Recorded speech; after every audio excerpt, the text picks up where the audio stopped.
13 Questions by Man Transcending. Manhood in the Digital Age. Welcome back to another episode of 13 Questions. This episode we have with us Indi Rajpal as the guest. Owen Hunt is actually the one that recommended that I get in contact with Indi, and I did, and hence we have this episode. So big shout out to Owen. We talk a lot about Vadim Zealand and reality transurfing, which is a book in the interview. And so Owen's doing the book club with that book, and that's how Indi was introduced to Owen. So I think I mentioned the reality transurfing book club as my gratitude, possibly in the last episode. So it was a really interesting conversation. That's how we came across the guest, was through Owen. And I think that this one we hit on I think a lot of important, helpful topics, which is kind of it's a good thing because we want to impart practical wisdom here on 13 Questions.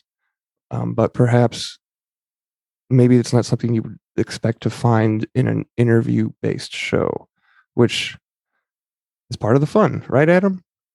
Yeah, this you summed it up perfectly. Practical wisdom, but that kind of wisdom that it's right there in front of you, but needs proper perspective and light to see. And yeah, very, very simple wisdom.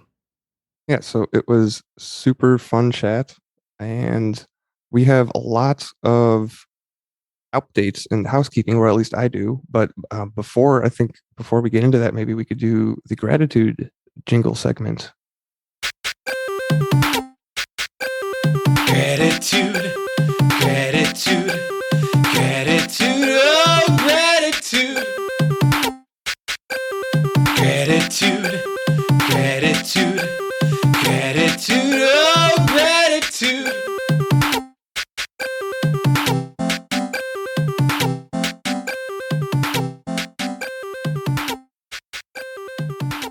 You want to go first this time? Yeah, sure thing, Bill. I'm grateful for friendship. Well, this is more of a merriment of things that I'm grateful for.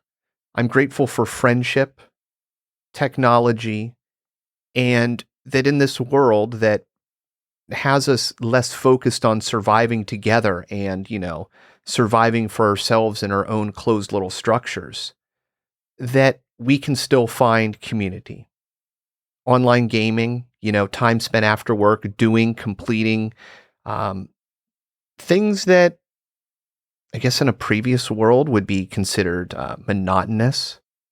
But essentially at the core, it's community and working together.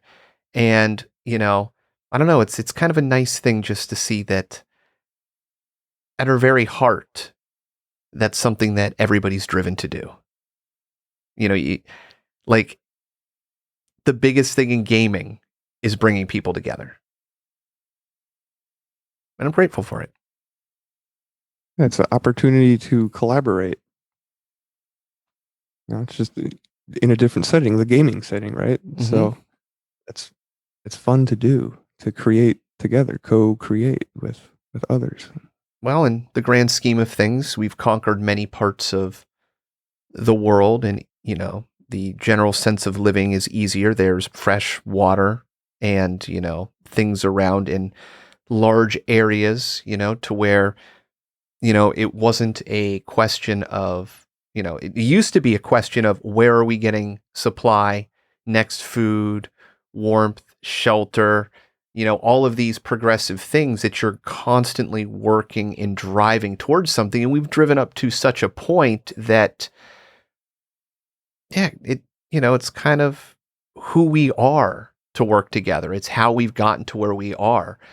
And now that we've kind of settled down into, more of a suburban lifestyle, that drive is still pulled in somewhere. So I'm glad that online gaming has facilitated that. I'd like to see it do more, but we'll see where it goes.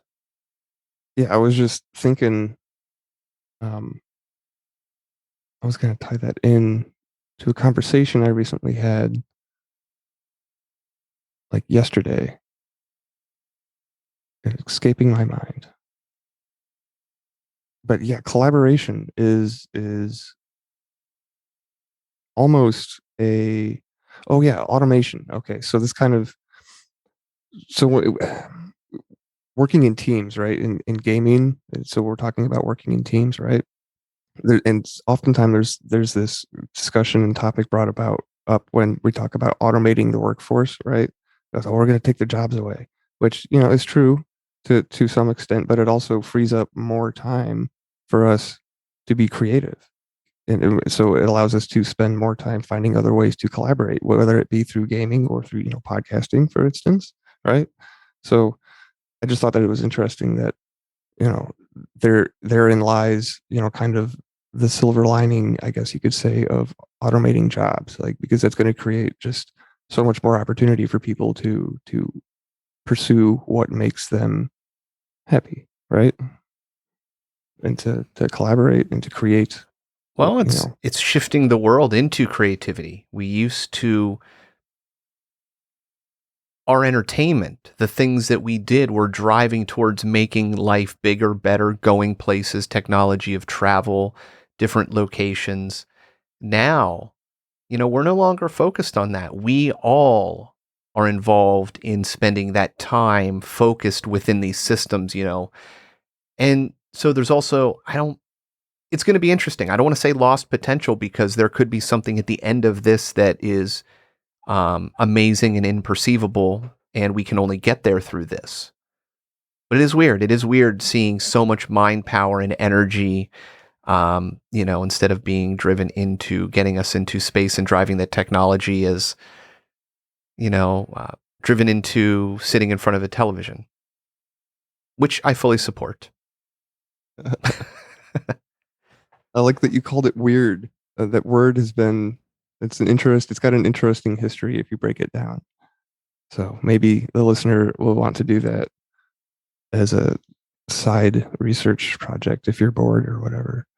But yeah, my gratitude also ties into, collaborating, and it has more so to do with this show, 13 Questions, and efficiency. I guess it's helping. I found a product, I have found a project management software to use to help track things such as, guest appearances and what episodes need to be edited. And it's also, we're also using it with Blake Art, because we are still collaborating with him. His episode is number 80. So go back and check out that if you haven't, because he's going to be doing lots of updates to our website, which is great, because not only is it just going to look awesome, but we're going to be adding stickers finally. I know that I've talked about this in the past and it hasn't happened yet, but now I can say with confidence that there will be stickers in the near future. So with that being said, just to wrap up here, my gratitude is Trello. Like, it's amazing. I can't believe I didn't use this sooner. And on that note, I just wanted to make another shout out to Mark Sloan, because during his interview, I think it's number 78, episode number 078, if I remember that correctly. And he was saying that if you're not organized, you're not going to be successful. And so that was the bit of practical knowledge, for instance, practical wisdom that I took away from that episode, and inspired me to find something like this and to use. So that's what I'm grateful for, right?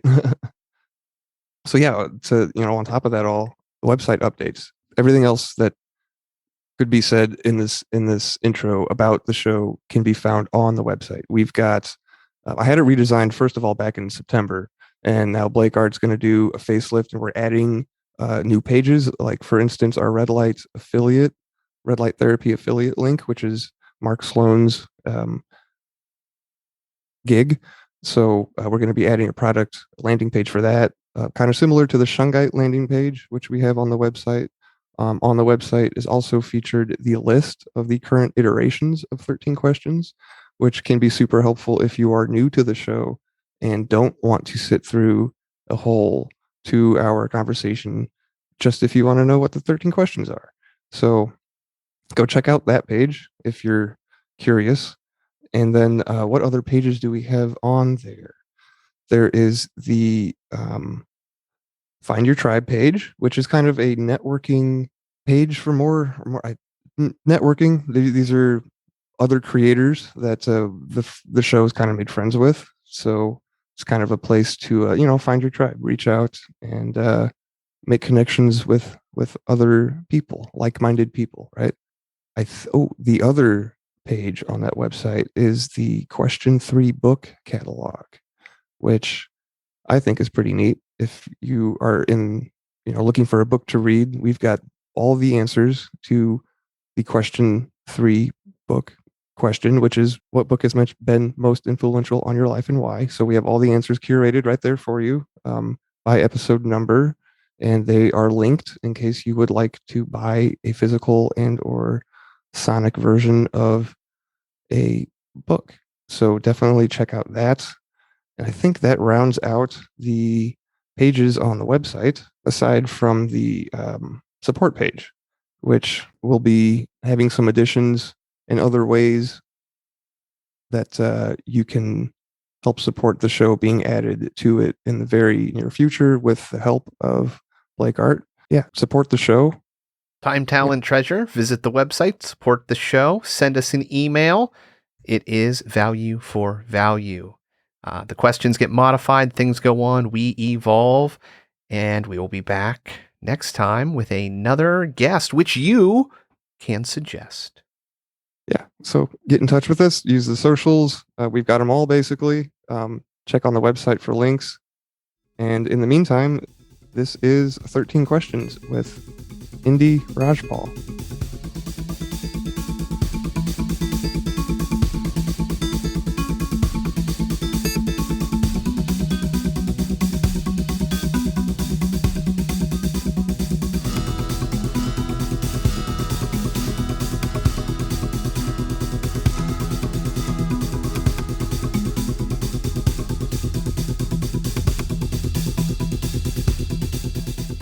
Question number 1. What was the best advice ever given to you? Would you modify it at all today? I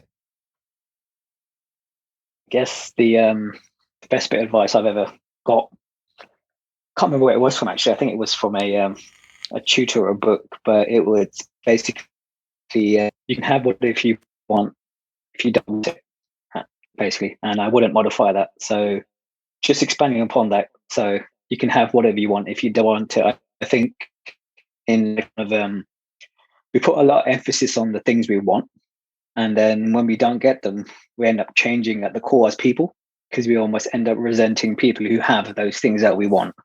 And I think we let these external goals and desires change us because we don't achieve them. So I'm always like, if you can have that kind of detachment from the end result, and regardless of whether you get it or you don't, you still be the same person you was, and you don't let it change you in a negative way. So that's something I've lived for quite a long time in my life, actually, last 20 years. I've always been very much about everything you already need, you truly have already.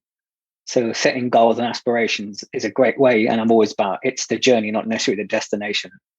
And if it wasn't to achieve that end product, I'm still good. So yeah, whatever you want, you can have if you don't want it. Yeah, that sounds like right up the reality transurfing lane. Having the, when you have a goal and maybe you don't reach it, having that, what I think he calls it, like a safety net, like you're accepting the possibility of it not occurring, right?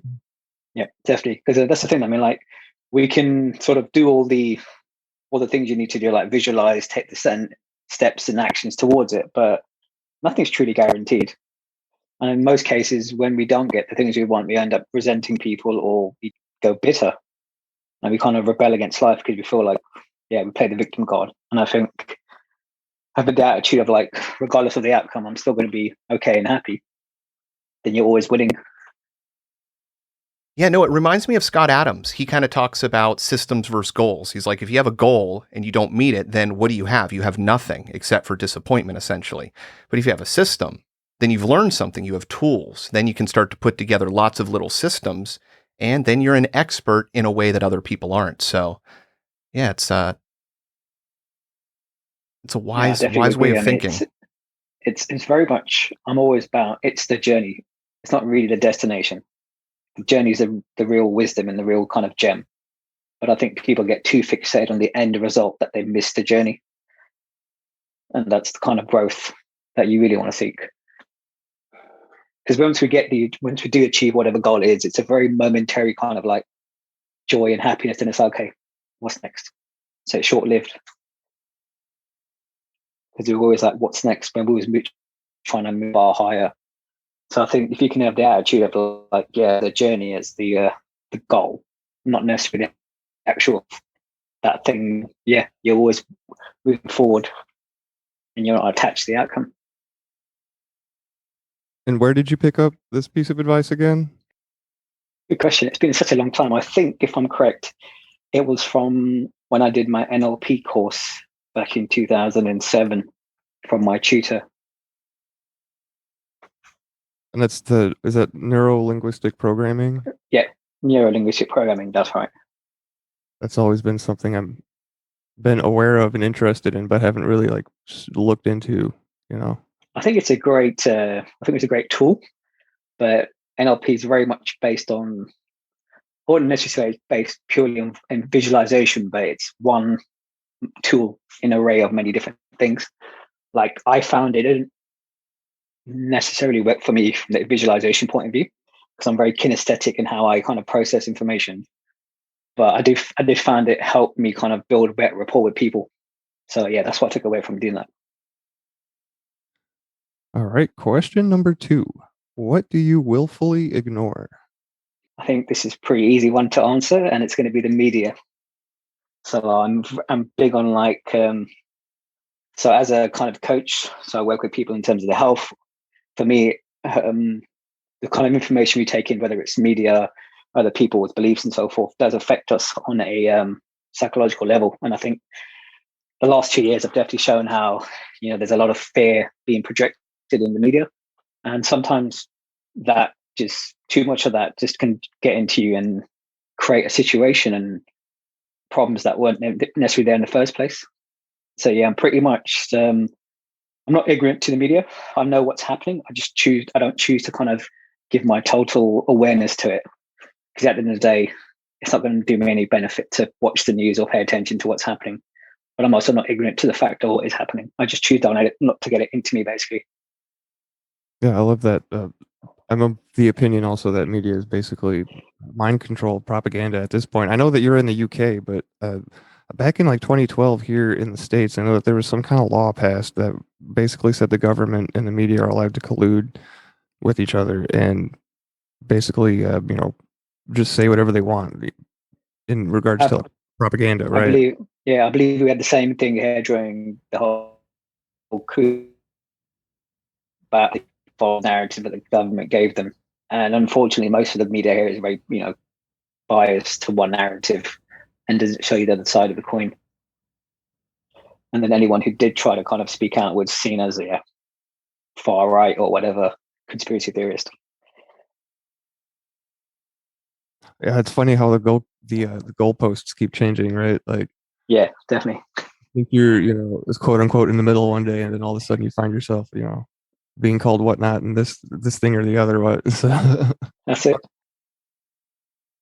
All right, question number 3. What book has been most influential on your life and why? This was, I would say, a tricky one because I've read a lot over the years, but the one that kind of nailed it for me and really kind of made things make sense was probably Reality Transurfing by Vadim Zeland. So I first came across it, I believe, in 2015, but I never really started to kind of understand it and grasp its teachings until 2017. And it was almost like He'd taken a kind of understanding of reality and backed it with some kind of practical thinking as well. So it wasn't just kind of esoteric. And just the way he kind of breaks down each of the components, it's one of those things, if you were to actually adopt it, you can't fault it, I believe. I think one of the biggest takeaways I took from it was the idea of giving importance to things and too much excess potential. And he also talks about the heart-mind coherence. And I'd come across that through other teachers in the past, but his way of looking at it was really interesting. So yeah, that book traveled around the world with me because and it'd always be in like, when I'm in the planes, I'd always be reading it until I came across Owen narrating it. And that's how I met Owen, actually, through that. And he simplified my life. Instead of carrying a 900-page book around, I had the audio version. So that's probably still one book to this day where I still recommend to people to read, even though it is big. But it's definitely got a lot of wisdom. And it's one of those things where there's been many moments over the years when I've gone back to it and my perception's changed, and I'll take away different information from it because how I perceive it is different to when I first read it. So if I was to kind of just only have one book to read the rest of my life, it would be that one. Definitely. Yeah, that book it's amazing. I'm not done reading it, so I'm currently doing the book club with Owen too right now. We're almost finished. I think we got like maybe 3 weeks left, but Yeah. I'm finding that the same thing, right? It's having a huge impact. And for me, it's giving me like a vocabulary to use to kind of put into words some of these thoughts and ideas that I've been more or less researching up until this point, right? So yeah, it's super helpful. Adam, does this make you want to read the book? Like, do you have any? It does. I have so many books on my reading list, and I'm doing an audiobook right now that, yeah, it salivates me and terrifies me at the same time. There is like a really simplified version called the 21 Days of Transurfing. And it's basically a principle for each day. So if you can get yourself a copy of that, it's basically a snippet of each chapter, and you go through in each exercise over 21 days. And that's a good sort of understanding without going to the depth of the knowledge, if you want to have like that. And you can read that book within 21 days, or you can actually finish the whole book in 2 days because it's probably about 100 pages, not even that. Oh, not much. Yeah, so that's like something I carry around my bag sometimes, and I just pull it out and I just turn the page and I'm like, ooh, I meant to read this today, sort of thing. But that's a good little resource. So 21 Days of Transurfing, yeah. But also, like, one thing I think I found quite interesting about that book was how when they talk about pendulums and what we give our energy to, that book itself created a pendulum and kind of like a community of people who took ownership of it and called it theirs, for example, to market. And that was an interesting observation to see. So, and I'm grateful, and I kind of never bought into that kind of that group or those people who were trying to kind of like say it was theirs and they're the ones that have the rights to it, for example. Yeah, I didn't know that either of those things. The condensed, it is a big book, but Vadum likes to like kind of rehash certain concepts, like explain them in different ways, and I think that's why it adds to its length. Because he wants to go out of his way to make sure that people kind of understand what he's talking about. But I mean, he has multiple books. I mean, I don't know if Owen's mentioned the one that he did after, or one of them called Tufty, the High Priestess. That's pretty much going deeper into that, and it's more kind of that one I read fully, but I didn't really adopt its kind of practice because it's in depth, and it requires a lot more kind of thought process to digest. But that was kind of like the following book that we would then look at. So that's an interesting one to look at as well. I also like your observation about how the book itself is creating its own pendulum. Like I hadn't that before. Definitely, because I'm a very firm believer that we should always keep an open mind and don't just buy into one philosophy. You know, I'm very much on the mindset of like finding the middle path in life, basically. You know, so not going from one extreme to the other. And if I was to write my own book, I'd call it "Find Your Way," because it's like within me, there's many kind of elements from different philosophies and things I've learned over the year. I'm not kind of like, I'm just a student of reality transurfing, for example. I took elements away from it that benefited me, and the rest I put aside. But then there are people who just buy into that whole philosophy, which is fine for them. But I'm always like, keep a broader kind of mindset, because otherwise you just narrow your field of vision, and there's so much more stuff out there. That explains why you found the Spark Notes version of the book. I think. Yeah. It was also easy not to carry a 900-page book around. So yeah. I didn't know about that Spark Notes thing, or that it's not called Spark Notes, but what is it called again? 21 days. 21 days of transurfing. Okay. It sounds like something I want to buy and give a copy to. Yeah, the amount of copies I've bought off Amazon, I think I've bought 18 copies over the years, and I've just given them to people to read. Because it's definitely, each page is pearls of wisdom. If you take away each of those, if you apply what you read in that chapter each day, you're like, it will definitely make a positive difference to you. So I have to admit, even though I'm not totally like kind of that's not my direct philosophy, it's probably the one thing I've shared the most in terms of with people. Yeah. Yeah, it's definitely a book worth checking out if you haven't already. All right, question number 4. What rule do you have for yourself that you never break, and why do you think that it's important? This was kind of a interesting one for me to think about, but I guess to simplify it is to always treat people the way you want to be treated. So I've always come from the premise that everyone has a story and everyone's going through something, and what we see is one layer of people's reality and what they want you to see. And the littlest thing can make such a profound difference in someone's day. I remember back in 2008, I was finished work and I was going down to catch the train, and I must have just smiled at someone walking past her. Didn't think much of it. And then the next day, she came to my gym where I was working, and she said, "Thank you." And I was like, "For what?" She goes, "I'm going through a divorce. I felt really bad. And yesterday, my thoughts were taking me down a deep hole of me potentially taking my life. And you shared a smile, and it gave me a bit of hope." So I've always been like, littlest actions can make the most profound effect. So you don't know that little ripple effect. So I've always been like, be a person of integrity and welcome others with an open heart and treat them as you want to be treated, basically. So that's kind of like golden rule in life. Because if I'm treating someone negatively, I will then look at myself, because there's something to me that not necessarily them. Doesn't mean I'm uber nice guy and you just kind of taking people's abuse, but it's about having an open heart and having that kind of that welcoming attitude, I guess. So treat everyone the way you want to be treated. Well, yeah, if you want those positive vibes to come in, it's a propagating effect that, goes from person to person to person. So if you put that into the world, I mean, it is coming back. Yeah.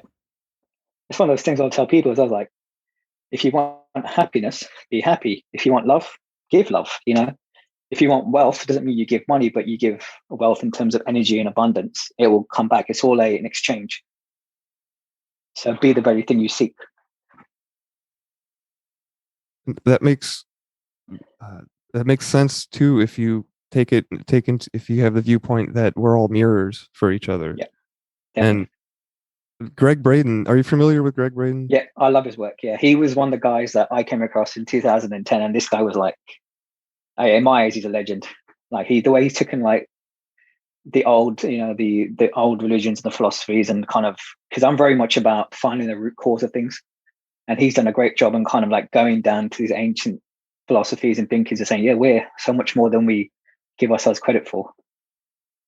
Yeah, I love.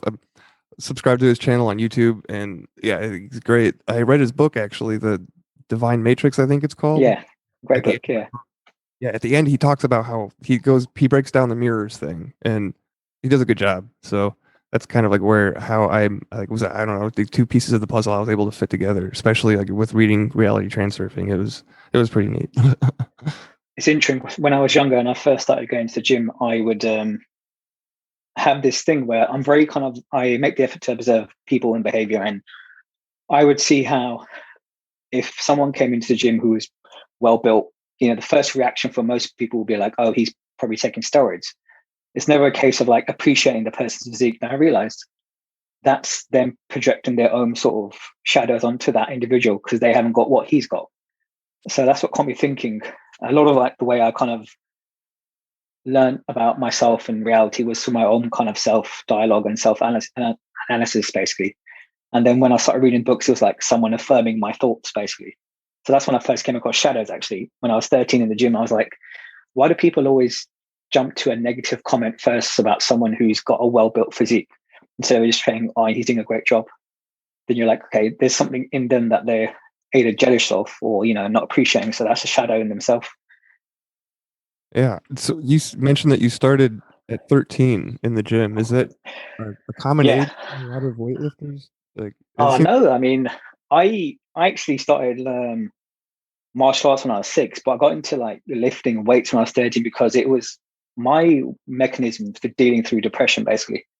So growing up as a kid, my parents came to the UK in the 70s. So I was born in London, and they obviously have an Eastern sort of thinking and how to raise children. And trying to bring a child up in a Western culture is like, it's kind of two cultures clashing. So I always felt kind of left out. I never felt accepted, and I don't like to label myself, but I guess then I was kind of identified as an introvert. I like to just be in the background. I really thoroughly enjoyed my own company and my own energy. But then everyone would be playing outside and all that stuff. And I thought, why did I feel left out? And then I was naturally kind of a fat kid, and that kind of weight affected how I thought about myself, my perception of myself. So I had a really bad inner dialogue, and I had very low self-esteem and zero self-worth. And it was actually my sensei, who was an ex-bodybuilder, that introduced me to the gym.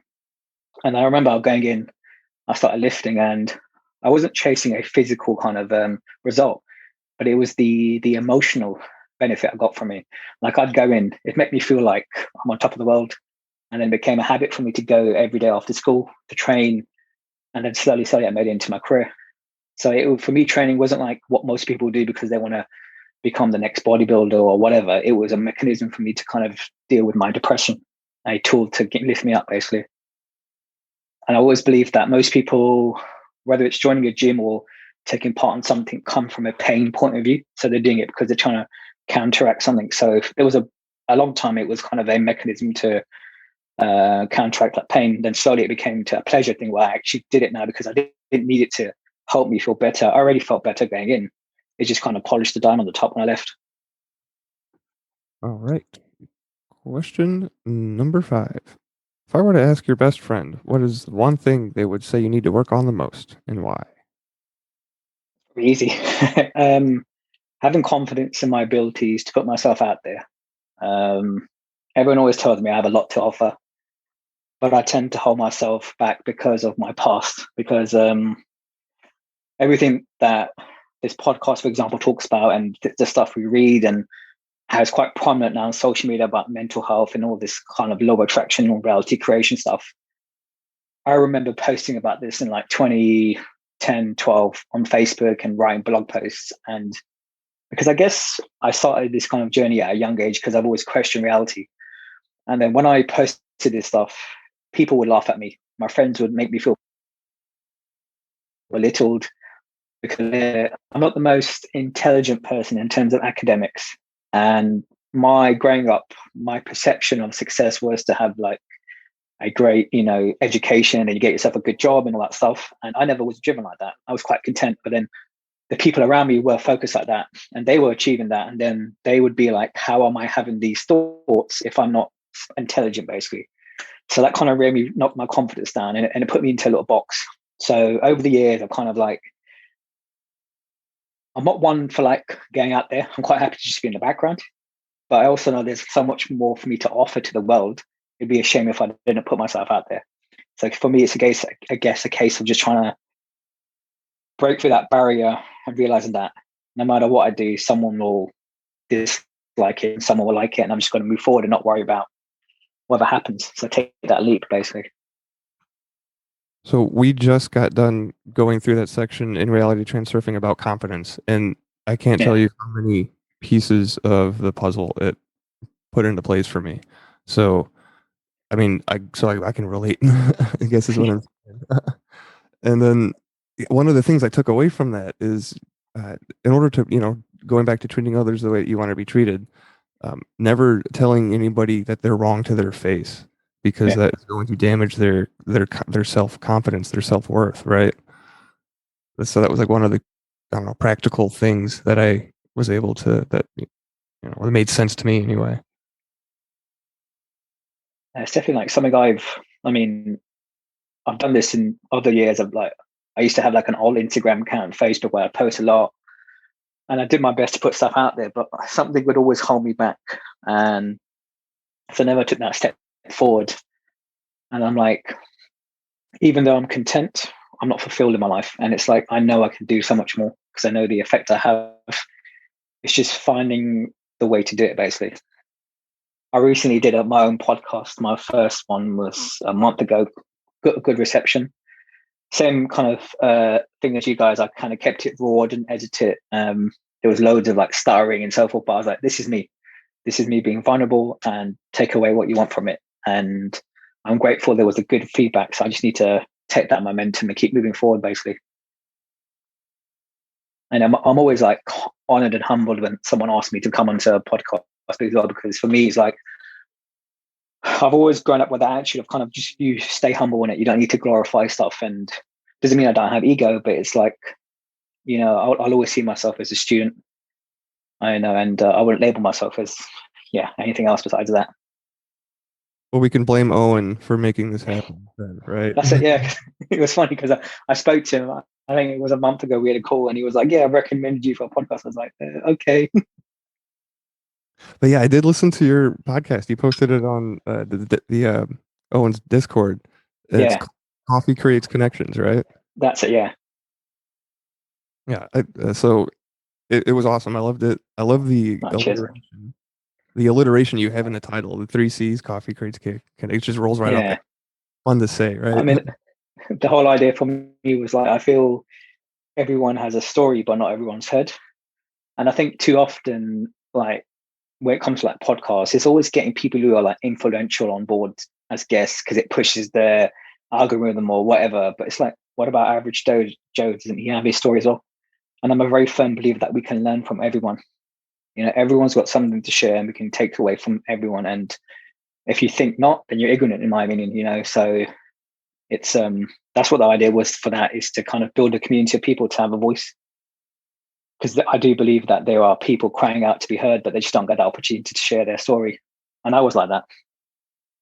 Absolutely. I 100% agree. There's some things that I've got in mind to try to do with 13 questions to help facilitate that. And I love that you're doing the same thing with your podcast too. So super, super exciting. I think 2022 is going to be an awesome year. That's it now. Thanks for the feedback. All right. Question number 6. What turns you on creatively, spiritually, or emotionally? This was I think a tough one for me to think about because, like I said, I'm very content. I can sit in a park and just look at a blade of grass, or the birds flying around in the clouds, and I'm like, I feel great. But if I think about the bigger picture, I'm fascinated by the human potential and what people can do, because I've seen people go through hell and they come out guns blazing, and that always inspires me. So that's what gives me this kind of like, I guess, this massive emotional high when I'm like, there's never a reason for us to put ourselves down because there's so much hope out there and love and light. So it's that's definitely something that kind of gives me that spark. And then creativity wise, it's like, hearing those people's stories and kind of just realizing that we can, we all have ours as well, and we can make a difference. So I guess it's the human potential that gives me that kind of that spark. Yeah, empowers me to kind of move forward. Yeah. Yeah, it's what I'm finding, especially since doing the podcast, is honest conversation and finding those stories that are inspiring and that talk about human potential and like what is possible, right? So yeah, I mean, I think it's like I do believe that anyone can do anything they want. And I know some people won't necessarily have that ability, but it doesn't mean I don't give up hope on those people as well. I think the fundamental thing is that people don't know what they want, and people don't know who they are. Like your life is already planned for you before you're born. You're going to go to nursery, to high school, to college, and so forth. Get married, get a job, all that stuff. But is that success? For most people, no. Or is that what you actually want? Because when I was a kid, I questioned myself. I was like, I'm not really driven financially or care for a lot of external things. I was just happy waking up and being here. So in my eyes, I was successful. But then I look at other people in society saying that, success was defined by your bank balance or, your status. And I'm like, yeah, but doesn't make me feel successful. So it was like, what do I actually want? And I realized the simplest thing is I just want to be able to wake up every morning, see the sunrise and go to the gym and make someone smile. That's it. I've succeeded in my day. Yeah, I agree that a lot of people, like even me personally, I didn't know what I wanted until you define your goal. Like that's half not half the battle, I guess. I don't know. It's a big trick, right? If you don't know what you it's fluid as well. It always changes, like what we want now would be different in 10 years from now, but at least you have some framework to follow, basically, some kind of compass. Well, it's part of the journey and the destination. You need to kind of know what you want, which is going to guide you to a destination. You don't necessarily know how you're going to get there, but you have a direction to walk. That's it. And like when I go back to people, I'm like, I'm definitely a man of like faith, not in a religious sense, but this kind of trust in whatever you want to call it, the universe, God, however you want to label it. But I'm always like, you'll always hear people say trust the process, but I'm like, do you actually trust the process? Because when you set your intentions, the first thing you look for is proof that they're going to unfold. And then if we hear that kind of Taoist philosophy of like, be like water seeks the path of least resistance. So the truth is to let go, and you're going to get from A to B. You just don't know how. You just trust that you will. We always think it's going to be a straight path, but sometimes it's up and down, round and round. But as long as you have that thing that I'm going to get to my destination, that's what it means to trust, to have that faith. It's to be like, I know I'll get there. I'm just not going to control how it happens, basically. Vedam talks a lot about visualizing your goal, like with slides, right? And yeah, the way that something that I found I was able to connect to other pieces of things I've been researching, right, is that he suggests that when you're thinking about your goal, to act and feel as though that it's already happened and that you've achieved it, right? Yeah. And in working with other kind of healing modalities and doing research and talking to other people, that is kind of how you want to also go about doing that type of work too.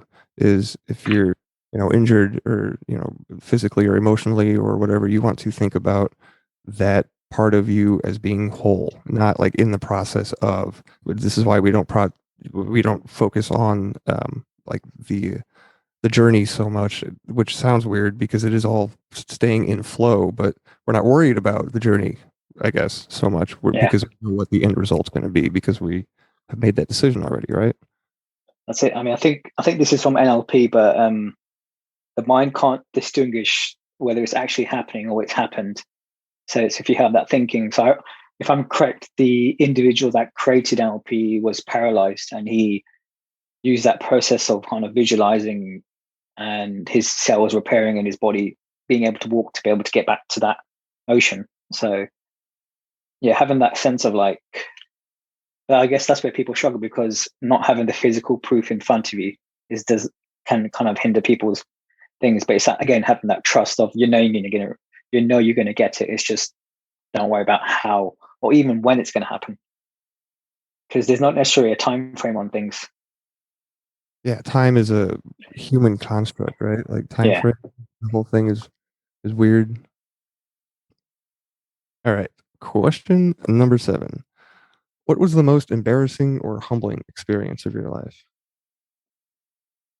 Well, I'm sure there'd be many more to come still, but if there's one that always kind of sticks in my head in terms of embarrassment, it was coming from a place like, I remember when I was pretty overweight, I'd be embarrassed to have a shower in the gym because I'd be afraid of people looking at me and laughing, basically. And that took me a long time to kind of overcome. So yeah, that's definitely something that kind of was a shame wound in me, because a lot of my kind of the way I perceive myself was around my appearance. The whole notion of the fitness industry is to look a certain way. We put too much kind of emphasis on the aesthetics defining health, and I was never driven by that. I was purely for like doing it for the enjoyment and the strength. So I was always a big guy. So that would probably be something for me that was an embarrassing thing, of that kind of fear and shame of having a shower in the gym and people looking at me thinking, oh, he's meant to be a coach, but he looks like I don't know, marshmallow man. But then that was my own perception, because once I soon realized that most people don't actually care because they're too caught up in their own worries and fears and thinking. And we just project this image onto others when it's actually nothing. Yeah, I was going to say it goes back to the whole confidence thing, right? That's it. Because confidence isn't necessarily the look, it's your perception of yourself. It's that inner dialogue. I can't remember the name of the book. I think it's Cybernetics or something. It's one of the books Owen's read as well. But it was a plastic surgeon who performed surgery on people, and how they'd have the surgery, and then that change in appearance made them feel a certain way, and they felt happy and great about themselves. But then after a while, they'll go back to feeling like they did before. So they'll go back for more surgery. And we don't realize that until we change that inner perception of ourselves, that inner dialogue. We will never move forward. So we can do all the external things. But if you don't change the inner script or how you identify yourself, you're never going to be healed or happy with yourself. So true confidence is something that comes from within you. And then the physical is just, you become the embodiment of that internal emotion, basically. Well, it's kind of a control of the ego to realize that other people aren't thinking about you nearly as much as you think they are. And, all this, worry that you are creating, it's just that, I guess that is your reality, but you make it. Yeah, definitely. I agree with that. All right. Question number 8. What is your greatest fear? How did you overcome it, if you have? I guess one of my greatest fears, and this is probably from my childhood, it was that kind of fear of abandonment. And as I grew up, that fear of like not meeting someone to share my journey with, and feeling lonely, basically. Because I'm very content and happy in myself, but I would be lying if I said deep down I wasn't lonely as well.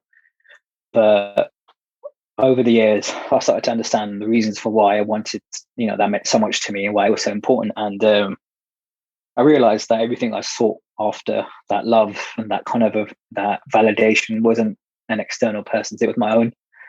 So I realized, actually, hang on, I have everything I do need, and I have that love. And now it's a case of, of course, I'd love to meet someone to share my journey with, but it's because I want to share it with someone, not because I need it or I'm dependent on it. So I guess that was one of my fears. That actually was a big part of one of the reasons I stopped moving forward with my kind of goal to make a difference, because everyone would always praise me. But then my thought would be, okay, if I'm this great person that everyone says, how come I don't have a girlfriend? How come I haven't met someone yet? So that goes back to my childhood, of how my parents are phenomenal people. They did their best to raise me with what they had in terms of their knowledge. My mum was very overprotective. My father was a typical tough love kind of guy.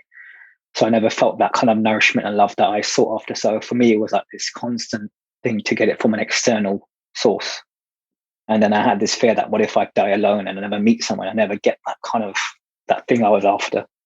And it was only when I started to have a self-dialogue on myself over the years and realize that there's nothing to be afraid of, because ultimately you're not alone.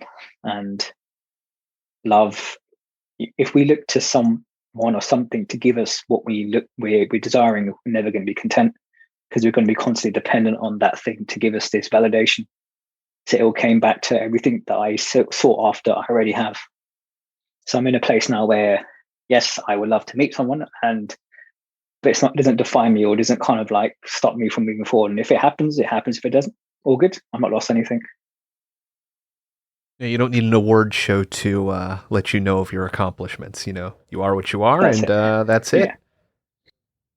Because and ultimately it's realizing that, because the more we kind of look to the external, I mean, don't get me wrong, it's always nice when someone gives you praise and appreciates you, but if we get caught in that loop of being dependent on that, we never truly understand ourselves and are true to ourselves. Yeah, I can relate to that. Especially the feeling or the fear of being, alone, not being able to share your life with another person, right? And I think that that's probably a feeling that a lot of people are, dealing with right now, especially when, your ability to make, normal physical contact with the outside world may or may not be limited to some degree or another. Yeah. So, Well, yeah, definitely. The last 2 years definitely changed the way people interact, and even like I guess since the birth of social media, the whole kind of dating culture is, very much warped. So, but at the same time, if we have that thinking, we're going to create a self-fulfilling prophecy as well. So it's just keeping an open heart. I don't know if you read the chapter in Transurfing about love and how most relationships are built on dependency and not unconditional love. So, and I've come across that with many people. There's a lot of it's codependency instead of actual unconditional love, And I think there's a story I read once of there was a child who got I think it was a bunny rabbit for Christmas, and she was so afraid of losing it, she suffocated it with love. So I think that's what most people do. They suffocate that love because they're afraid of losing it, and then ultimately end up losing it because of that fear of losing it, basically. yeah, they settle because they're afraid that they're not going to be fulfilled. That the universe isn't going to find something that's better than what they had, right? But so this whole thing, like, it just makes me happy that in the end, like, you don't really need validation from the outside. Like, that's something that you got to go and find and fight for, right? You just got to allow yourself. What is it? He calls it the will to have, right? Allow it. That's it. Yeah. Was it? I don't wish. Or I intend. So I can't remember what he says the term, but yeah. But even I think even the way that the nature of reality is now, it's very much a reality of instant gratification now. Like social media is always constant likes and comments. We're chasing that instant gratification, but there's definitely a time for instant, but there's also a time for delayed gratification as well. So, and I think as great social media is, I think it's actually it doesn't weigh the pros of it. Yeah, it's the best thing. Yeah, I mean, it can definitely be used for good. I mean, look what we're doing. Like, we're creating podcasts. Yeah. I mean, so that's it. It's, I mean, again, it's another pendulum, isn't it? It's how much we give it our power to take over us. Like one thing I'm a firm believer is having healthy boundaries in your life. So I've got 2 separate phones. One's for work and one's like social media and whatever. And I will give myself time throughout the day to go onto the social media phone and have my little scrolls and stuff, and then put that away. It's locked away in its boundary. And I'm not like, because there would have been time when I would have woke up first thing in the morning, it's gone on my Instagram and before bed. But now it's like, okay, I'll touch that phone at X hour. And in the evening, I don't touch anything. It's just be with myself, light a candle, and stay away from technology, basically. Well, podcasts are beautiful in that way that if you have a podcast and you interact with your audience, you will receive a message from somebody saying something to the likes of, my world is so stressful. It's so nice to have something, that takes me out of it, or talks about something different, or isn't feeding me, the same, lines, the same information that we're hearing everywhere else, whatever it might be, because, the information system that's around us, it's monitored, it's defined. And, podcasting really is that open freedom for people just to be able to express and have those thoughts. And it's a very interesting thing. I heard Adam Curry mention it during an episode of Podcasting 2.0. And as soon as he said it, instantly I'm like, yeah, I know Grimerica's had that. We've had it here. I've had it on both of my other podcasts that I've had. And that's super important. And that's something that everybody and anybody can do, because now there's so many podcasts that, it's not having, 40 million listeners. You can have 200 people and make a huge difference in the world.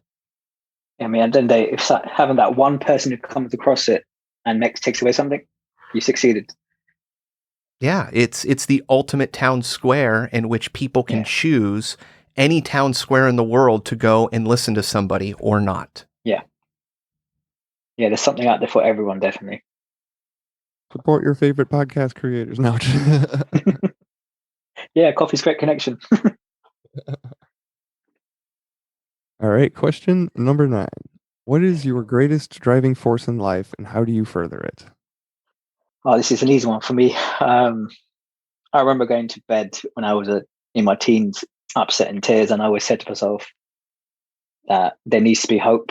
So I made it my purpose from then to kind of be some sort of hope, some sort of beacon to people, to help them realize that they weren't alone and that they mattered. And for me, it's always like, if you talk about furthering it, it's like doing what I'm doing now, trying to do podcasts, or to be in a position to be able to do like in-person speaking with people. But yeah, my kind of I guess, imposed purpose has always been to give people that hope. And I think I've always been that individual that empowers people, encourages them. Like I said, I think sometimes when we share our intentions with people or our kind of desires and aspirations, the first reaction from most people is like, oh, you can't do that. Oh, do you really want to do that? Whereas I've always been like, of course you can do it, feel empowered to do so. So for me, it's like giving people that kind of enthusiasm and hope to realize that no matter what, you can do it, you can achieve it. So yeah, I guess it's been that Mr. Motivator. Yeah, that's something that Vedam talks about too, is being, giving witness to people's, their strengths, right, as opposed to like focusing on their weaknesses or criticizing them, right? Like, giving them encouragement, and because that's what when it comes down to it, that's what we're seeking, right? So when we give that to others, we get it back. It's one of those things where I was like, I know some people want to work on their fears and weaknesses and try to better them, but at the same time, it's like sometimes it can't get better. You just got to accept it and just focus on what you're good at, and sometimes, doing that is what then creates the success. And just, you don't have to, like I said, I wasn't the most academically intelligent person, but I was good at just doing things and I was very much hands-on. And one thing I was good at was making people laugh, whether it was with my stupid jokes and cheesy humor or, whatever. But I made people feel good, and I'm always being the one that's there for people if they need a shoulder. And that was a big life lesson for me, because I felt like I felt as if I could save people. And I remember this lesson back in 2012 when I realized I can't actually save anyone. And all I can really do is just open a door for someone. It's up to them to step through. It's not taking their pain onto my shoulders. Because I even like my body, for example, because I was quite big, I had this thing where I used to love training my shoulders and my back. And it was a metaphor because I was literally carrying the weight of the world on my shoulders. And because I felt if I took on people's problems, I could ease theirs by sharing the load. And in some way I could, save them. But I realized, no, you can't save anyone. And the only person you can really focus on is yourself. Because I grew up with the belief that it was wrong to be selfish and that we had to be selfless. But then I realized there's no such thing as a selfless act, because there's always something returned, even if that's you feeling good for doing what you did. So, and I'll always be reminded of how, like the aircraft analogy, when you give yourself oxygen first. So I learned kind of the tough way that it's okay to put yourself first and be selfish, as long as you don't lose your integrity, basically. So my highest priority, and I say this to people, is your highest priority is your happiness, and that's in your hands, not anyone else's. But don't let it come at the cost of your integrity. Yeah, I love that. You mentioned making people laugh, and the whole stand-up comedy. That's what Owen's, doing. I love that. Yeah. Comedy just brings people together, and it's something magical about it, right?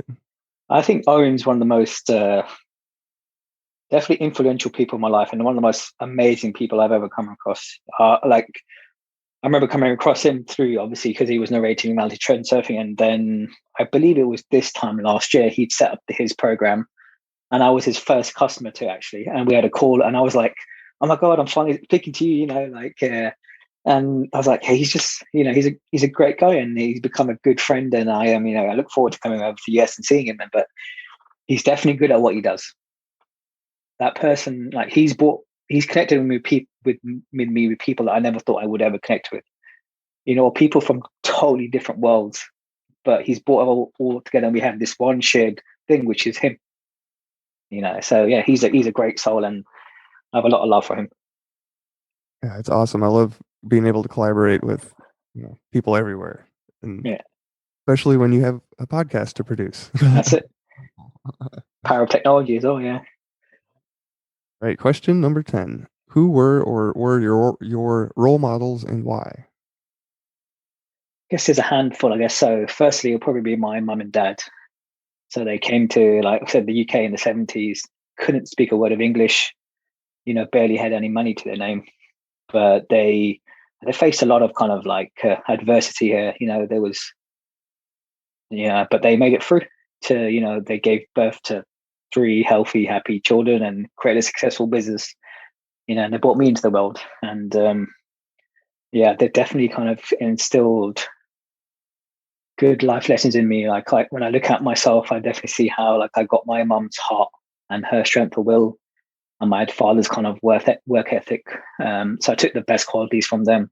So they're definitely the people that I would say, first and foremost, the ones that kind of gave me that aspiration to never give up and to keep moving forward. But then over the years, I've always read different books and come across different people. But the ones that kind of influenced me the most were the philosopher called Alan Watts, people like Terence Mckenna, you've heard of him. And there's a individual called Rupert Spira, who's still alive now. He's a teacher of something called the direct path, so the non-duality teaching, basically. And those kind of individuals definitely shaped my perception of myself, my beliefs, or reaffirmed how I thought. Basically, that's how I'd say it. So this is probably, I think, the 4th episode or maybe 3rd episode in a row that Terence McKenna has been mentioned in some way or another. Yeah, he's I love the way he speaks. Like, I mean, there are other people I can mention, like people like Bill Hicks, for example, or Aldous Huxley, but I took away a lot more from like McKenna or Alan Watts and those people. Yeah, because McKenna just seems like one of the lads. The way he speaks is very calm and cool about it. His voice is very distinctive as well, and I love his work. I haven't done a whole lot of looking into McKenna, but apparently I'm being told that I should. And it's funny because you mentioned his voice. Like I haven't looked, so I haven't really heard him speak that much. And when I did, it's very unique, right? It is different. Yeah. And we have a friend of the show, Blake Art, who does an impersonation of McKenna, like pretty, to the T. So it was I don't know, surprising. I'm very big on like the tone we convey a message can definitely kind of add to it, and he has a very kind of calm tone about way he speaks, and I love that. But then you got on the flip side someone like Alan Watts, who's very again, he was an English philosopher, priest originally. Then he went down kind of like, I was always interested growing up in like Eastern philosophies. But I realized that the Western way of thinking of Buddhism, Taoism, or Zen, whatever, was very kind of surface. Whereas Alan Watts was an individual who went down to the root cause of it. And you're like, aha, I knew there was more to this. And so he was one definitely kind of got me deeper into the Eastern philosophies. And then the kind of non-duality teaching by Rupert Spira, which comes from an Indian sort of thinking. He's very calm and composed in the way he speaks, and because the philosophy is just basically the direct path. So if you want to be happy, then if you want happiness, be happy. If you want love, be loved. So you already have what you seek. So instead of like all these different techniques and ways to get to where you want, it's like, why don't you just realize you already have it? Yeah, it's like I think life is the Buddha. Life is suffering. It's that's the state, and then we find happiness within. That's it. It's like even in that sense, like even when you look at the Western world, they take all these Zen koans and stuff, but they just take it as face value. They don't look beyond the deeper message behind what's been said. And the truth is like there's no such thing as like being free of pain and suffering, because that's a part of life. Like it's easy to say I'm enlightened when you go and hide yourself in in a cave somewhere in the mountains. But true enlightenment is being in reality now and accepting all that chaos and finding a peace within it. And that's why, like, if I was to kind of put myself into philosophy, it's very much a stance of non-duality, of kind of being the observer of your reality and choosing how you respond to events instead of reacting. Because I do believe a lot of people live in a reactive state, and they're reacting negatively all the time. Whereas when it's just like you could choose when to interact. So you be the observer of your reality while being its star role as well. Like when I had my instances of like, so you mentioned listening to my podcast, so you probably know my story about how on 2 occasions I faced my mortality. And in both instances, I was like, cool. Because if I was to go in reacting negatively, it wouldn't have made the situation easier. So just accept it and be like, I'll be fine. And the rest is in the universe's hands, that trust. Yeah, certainly a more efficient way of living anyhow. Whether it's, real or not, if you let the fear, weigh you down, no matter what it is, progress will not be made if we stop. That's it. And I think sometimes it's a very little thing, but we give it so much emphasis and energy. And then you look back and like, it was a small thing, but just the own fear you have and all the energy you give it makes it something bigger than it actually is. I'll always laugh to people about how when you book an appointment to see a dentist and it's like 2 weeks away. So for 2 weeks, you're like stressing that I'm going to go to the dentist. He's going to do something to me. He's going to pull my teeth out, and you're worrying.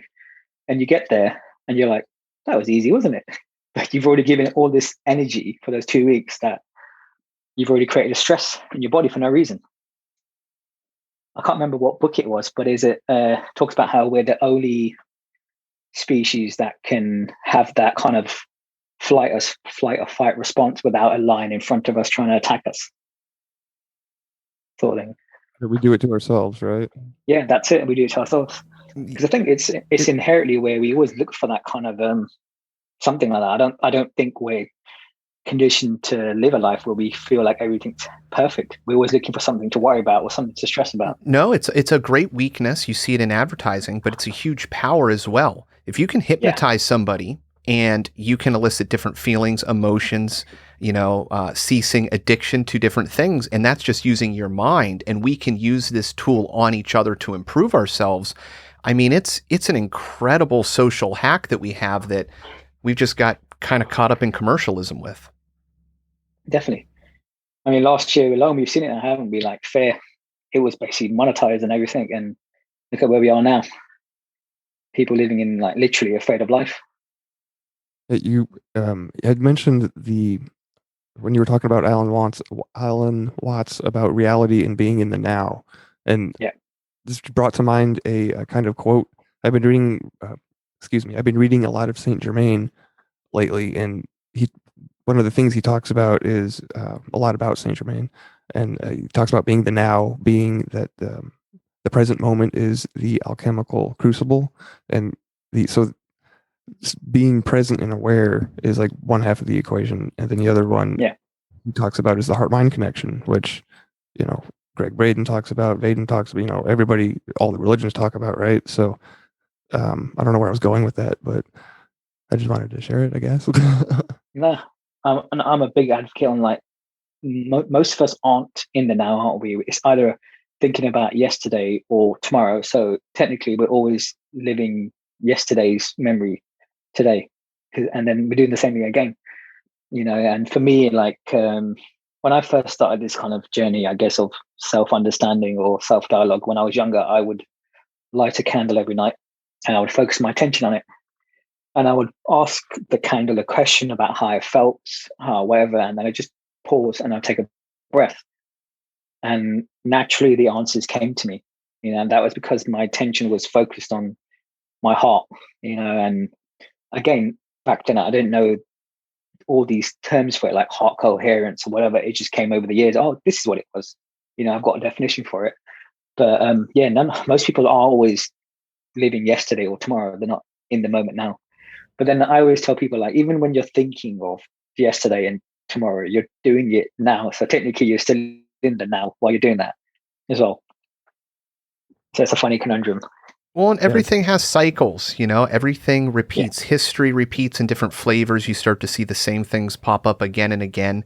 And then we think that we can remove ourselves from the ecosystem.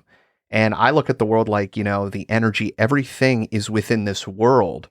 So you're always part of this system and this cycle. Well, I mean, what if that's just it?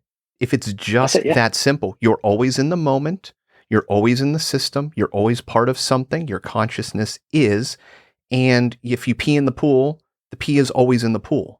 It's just more concentrated in one spot or another. So, if people could, because whether it's a truth or not, if we had that belief, then, I mean, the power we would have, the things we would do, the places we would go, we'd be thinking about generations and the best benefit, not short-sightedness, which is why we're here.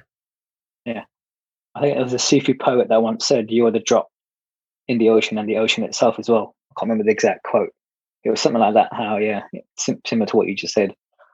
But also, again, I do think people are aware of that, but there are other forces in play that try to diminish people's power to achieve that as well, because it's control. You can go down the rabbit hole and think about all these conspiracy theories, but there's definitely something in place to kind of, for us to not have that potential we can really have. Well, and we're caught into these things like social media and whatever other things we give our attention to. Well, and you said it very well before, these things, we put our energy into them and they bleed back in, and you can create new pendulums and new swinging. But essentially everything is balance. If you put something out of balance, nature, whether it's part that we're of or another aspect, is going to find that balance. So, if we can choose how to find that balance and where to push that pendulum to, then we can start to pull reality with us. That's it. Yeah, definitely agree with that. Yeah, you shape it you create a reality of your, following the set of your heart and not someone else's, basically. Yeah, there's people that do these amazing gardens where they take and start planting certain things in an order in the very center, and then things that protect it from different types of insects or different types of animals. And you start building the system up in places for each ecosystem to exist, how it can naturally exist, but you curate it. And the next thing you know, you have a habitat for everything growing, including your food. And, all you've done is just tend to the land and use your intelligence to make it something even more. And I mean, ultimately, that's the most amazing thing. Yeah. I definitely agree with that. It goes back to the human potential, what we can do if we just have that kind of coherence. I think Braden does that, doesn't he? Or when he has his meditations and he does the Schumann frequency again, or that frequency that we want to. Yeah, everyone has the same. Yeah, energy. he talks about the hertz. It's 0.1 hertz or 0.01 hertz. I don't remember the exact number, but yeah, that's what his vocabulary term is, right? But yeah, it's all about, and I think his little exercise that he gives, just real quickly, if I can remember it, it only takes like maybe 3 minutes in the morning, and you want to, it's breath work actually. You want to make your exhale longer than your inhale, because this will send a signal to your body that it's not being chased by a lion, right? Yeah, it's time to relax. Yeah. And then he recommends that you touch your heart space, and then your attention goes where you focus it, basically. Yeah. That's But it's interesting how many different philosophies and people talk about coherence, and you actually realize, like, I think I'm correct in saying that the first organ that develops in the fetus is the heart as well, and it's seen as the first brain. I don't know if I'm correct with that, but yeah, the heart's. I'm definitely driven by my heart, and like I'm quite like I'm a big fan of wearing purple, and people laugh and say, "Oh, crown chakra." I'm like, but you know what? I'm probably more heart chakra than I am that. But I do think the heart is the answer, and love is the key. And if we can kind of find that love in our life, and we can do amazing things. I agree. I like the color purple. We just had our logos redone for the show. We actually ended up with 2, and we put purple in the logo, and it was done for a reason. Adam, right? Yeah, absolutely. All right. Question number 11. What quality do you most admire in a woman? I've always believed a good woman can make a man great. So it's that nurturing side to women. I think it's I don't want to offend anyone now, but I think this day and age that's definitely missing at the moment. That kind of the roles have definitely changed, and the way things are now is totally different, but very much that nurturing side, and just someone who's kind of like what I've seen with the women I've met over my life is like they have that nurturing element to them, and they stick by you, and they kind of bring out this they almost bring your heart to another level, and they kind of bring something out of you that you can do without them, but they have their, I don't know, they have this unique way of bringing you to life, I guess. So I've always been a firm believer that a good woman can make a man great, and a good man can give that woman then that great relationship or connection she's seeking. So that nurturing element to them, and just in general, because women are the divine feminine. I do believe in pairs. Everything's in pairs, and we it's a balance of both. And even as men, we and women both have the masculine and feminine side to us, but we will never know the true feminine because biologically we're not that way inclined. So it's for me, it's always gonna be that nurturing side. Yeah, that was the term that came to my mind. Divine feminine, femininims, divine feminine. I also feel like women can endure a great deal of pain as well, and they are strong. Like they, definitely like when you think about childbirth, what they go through. So women definitely, it's the both. Like they that divine sort of strength and that heart they have. Without women, there's no life as well. I mean, definitely takes two to tango, but they're ultimately the vessel that carries that little soul in who begins their journey. So women are definitely divine and powerful entities or people, or however you want to label it. Yeah. And I think, is it Think and Grow Rich, when he talks about the greatest mastermind is a man and woman with a shared vision? Yep. So when I think about my reality and meeting someone, it's that always gets to me. It's having that person that has that shared vision, and we create this mastermind that leaves an imprint on the world. I love your answer. That's probably one of my favorite answers to this question recently. I mean, because I'm sitting here typing notes. So, thank you for sharing. All right, question number 12. What is the most courageous thing you have ever done or seen in your life? Courageous thing I've ever done. I've done anything courageous? I guess I would say probably accepting my death. So go back into my story. Two occasions, I was faced with my mortality, and my reaction was, okay, I'm ready to go. If I was meant to go now, meant to go. I didn't sort of, I guess I didn't worry and fear about it. I was like, I had a cool head about it. So it was accepting that fate, because when I go back to my childhood, I was a very insecure, unconfident person. And those moments made me realize a level of strength I had myself that I never knew I had, basically. And it had to take me going that far to realize that, basically. So it was accepting my fate in the moments when I had my accident and I went through a year of chemotherapy. And how was that experience, if you don't mind me asking, the chemo? I have to say that. So the first time was when I was 21. I was crossing the road here and I was literally hit by a bus. So I had a fractured skull and a brain hemorrhage. I was rushed to intensive care and I was told I had 48 hours. And I was like, yeah, I'll be fine. What I remember from that experience is, obviously I don't remember the event itself, but I'll never forget someone saying to me, we don't give up. And I didn't.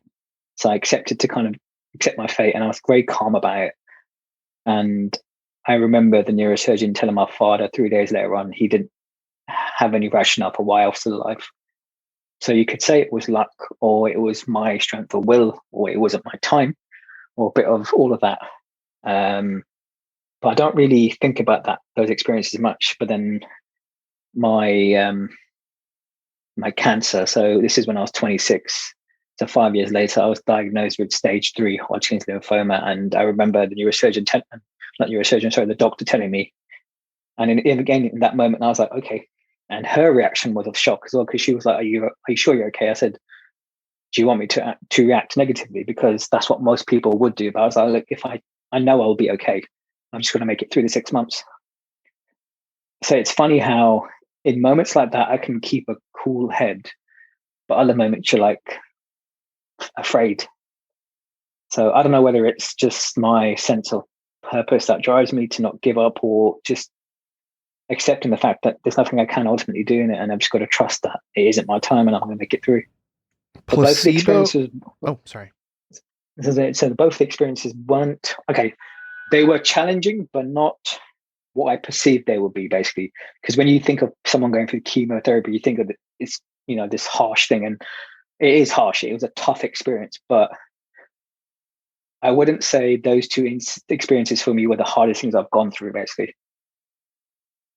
Because I choose to see it as like, okay, I know I'm going to be fine. It's just riding out the journey and accepting it. I mean, for the chemo, for example, the challenge came out of it because I started off at something like 160 pounds and I went up to 250, I think.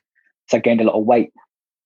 So the challenge, and one of the things I went through hardest, was the result of the chemotherapy of gaining the body fat, because that put me back to square one in terms of confidence, image, and that journey to regain my health. So those instances of the accident and the cancer weren't necessarily challenging, but it was like the challenging thing came out of the cancer, basically, for me. So I have to ask, when you got hit by the bus, did you have like an out of body experience at all? Like, do you have any memories of? So going back to, I think the only thing I can remember was that out of body experience of someone saying. So what I remember is like, I was obviously knocked out, but I can still picture this, where I was walking on the road where I got hit, and there was someone with me, and he was an old gentleman saying, "We don't give up." And then next minute I wake up in hospital and I throw up my duck chow mein that I had for lunch earlier. So yeah. So the older gentleman that was with you, did it seem familiar to you? Did he seem familiar, right? So he didn't seem familiar to me. However, when I described him to my mother, she said it sounded like my grandfather, who I never met. So yeah. And I'm definitely a firm believer in out-of-body experiences and being able to disassociate from your body, having like dabbled with like lucid dreaming and astral projection. So yeah. Yeah, that's. You can also maybe see it as like it's just your body's way of trying to cope with the shock, that massive trauma that you just got happened. Yeah. Yeah, it's interesting. I have my brother was hit by a vehicle also, and he had an out of body experience. Maybe he'll come and share the story sometime. But yeah, it's wild that there's got to be, I don't know, all these people with these different accounts of having these experiences. There's got to be something to that, right? Yeah. I think I remember reading something many years ago of this anesthetist who had the similar thing when he would anesthetize people and they would say they remember leaving their bodies. So I can't remember what they did, but they placed numbers on top of cupboards that you could only see if you were above. And these people would come back saying, yeah, it was this X number. I can't remember the exact study or what it was. But it's definitely, this. I'm a firm believer again that this is just the kind of like, this is the surface level of what we are, what we can do, and what our bodies actually are. And ultimately we're an energy construct.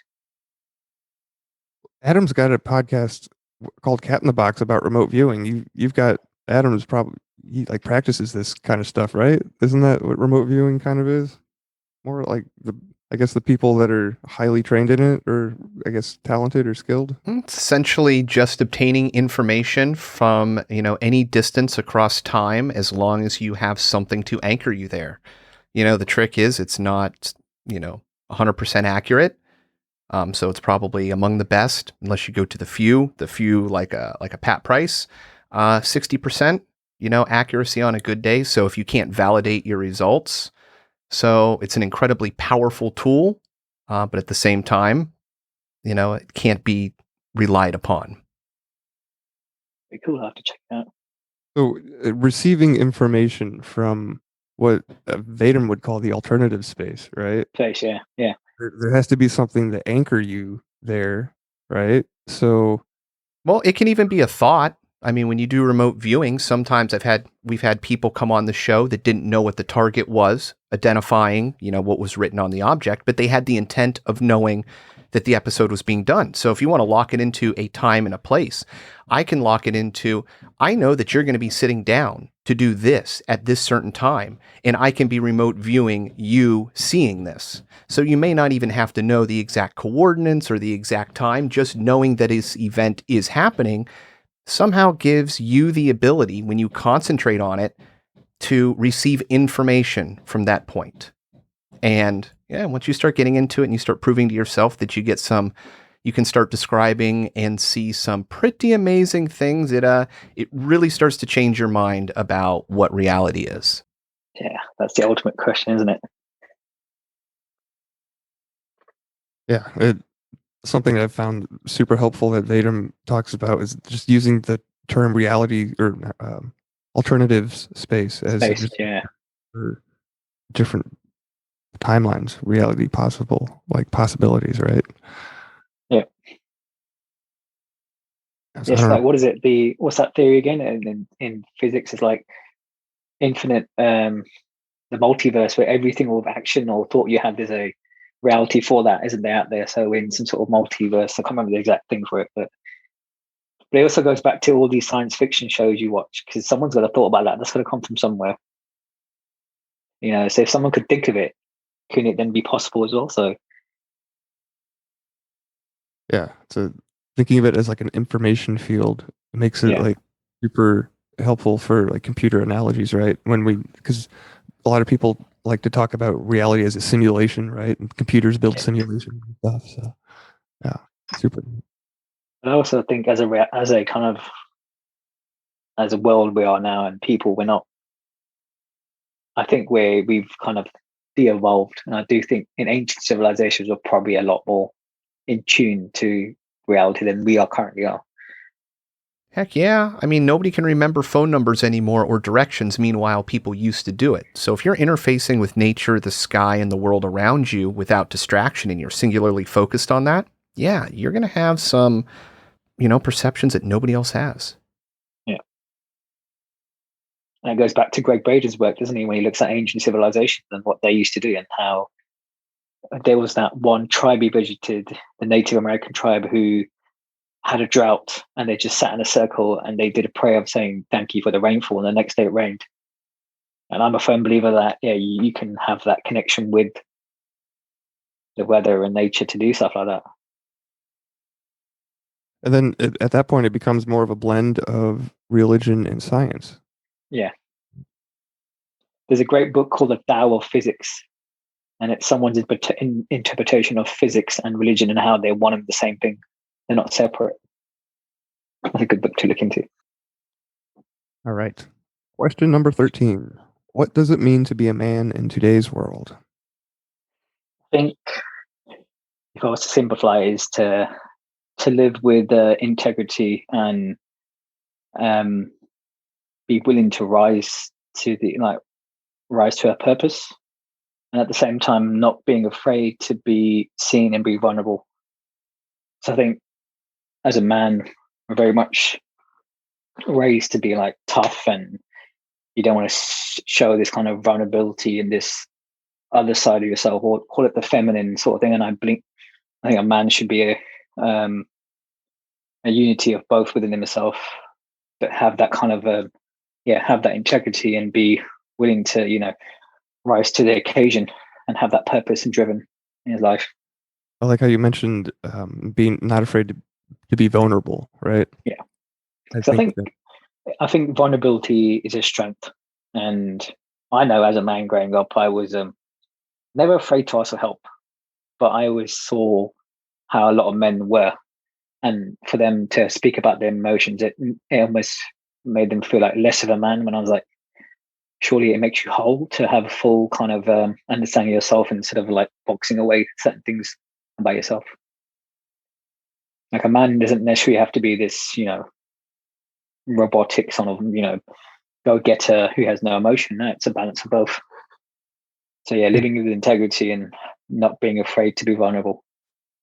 That's something that is a challenge, I think, for a lot of men, because we get this idea of, like you said, like being stoic, right? And people have this conception that stoicism means not having emotions. But in reality, it's just knowing how to deal with them, manage them, right? And part of that has, like you're saying, is not being afraid to be seen for who we are, not wearing a mask, so to speak. And I do feel like it's challenging for men these days, because obviously, like, men are seen as toxic masculine now, or the whole thing about misogyny and everything, and it's like the patriarchy, and it's almost like they're trying to dismantle men, and it's almost like you've seen how a lot of women have definitely taken more of a masculine role. Power to them, but men have kind of like then lost their kind of like, okay, what's my purpose then? And so it's an interesting space to observe. Yeah, it's certainly something that I have found challenging, being vulnerable. And I think I know that when I started helping out with 13, or when I agreed to, help out with the show, I knew that I was eventually going to have to answer all these questions. Well, and it's hard, right? Because you have to be vulnerable. So it is. So I hope that shows like 13 Questions and Coffee Crates Connections helps people to be, comfortable with being vulnerable, right? This is the one thing I loved about this. When you sent me the questions out, my first thought was, this is a great way of trying to make people feel vulnerable. Because some of the questions do make you think, like, some of them I have to actually sit down and think, yeah, like, do I actually want to share this with someone? But yeah, I think it's a great way to do so. Yeah, and I think when Adam, correct me if I'm wrong, but when we recorded my interview, didn't we do 21 questions? It wasn't just 13, right? Yeah, I'm pretty sure we did some bonus questions in there for you as well. It shows, it's been an interesting evolution to, so far. It's been fun. But Indi, did you want to let people know where they can find you and tell them about your podcast and anything else that you would like to plug? I guess if anybody wants to reach out, you can find me on Instagram under Coached by Indi. My website is coachedbyindi.com. And my podcast is Coffee Crates Connections. So feel free to reach out if anybody wants to share a message. And if anybody's looking for some fitness advice or just looking to reach out to talk to someone, feel free to drop me a message, I guess. All right, Indi, thank you so much for spending some time with us here this afternoon. No, thanks for having me on. Thank you so much for joining us today. It's been a great experience.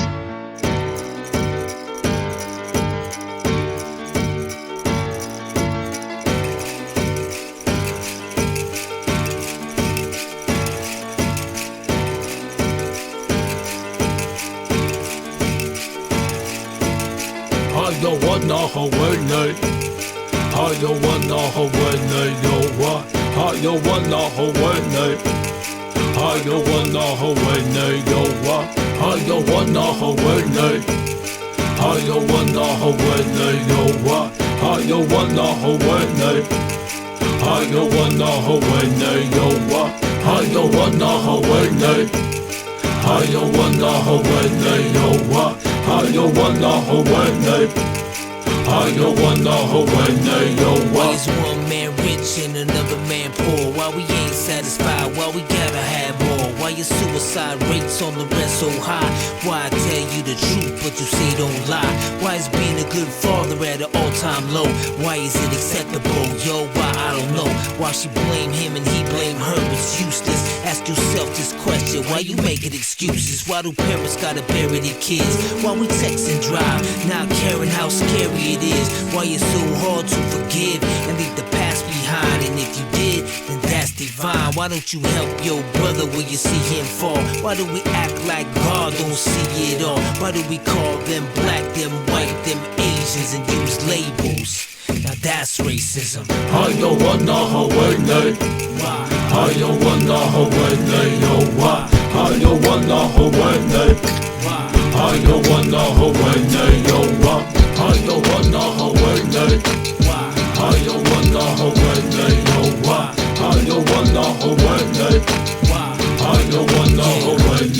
Why is there innocent people locked up for life, while some people can't say nothing nice? Why do we always gotta question what all of it means? And why won't you follow your dreams?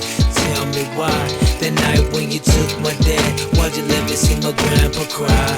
And tell me why, and why do you choose to hide, even though you was born to fly? And tell me why, and why don't we turn from all the hate? And why don't we learn from all mistakes? Why do I keep on wrecking these fat beats? And teachers don't make more than professional athletes? And why, and why, and why, and why, and why, and why? I don't wanna hold it. Why? I don't wanna hold it. Why? I don't wanna hold it. Why? I don't wanna hold it. Why? I don't wanna hold it. I don't wanna hold it. Why? I don't wanna hold it. I don't wanna hold it. Why?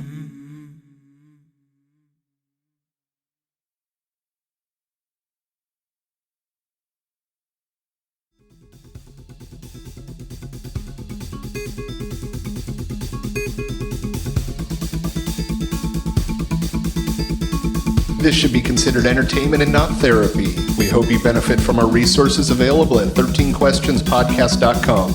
Thank you for listening.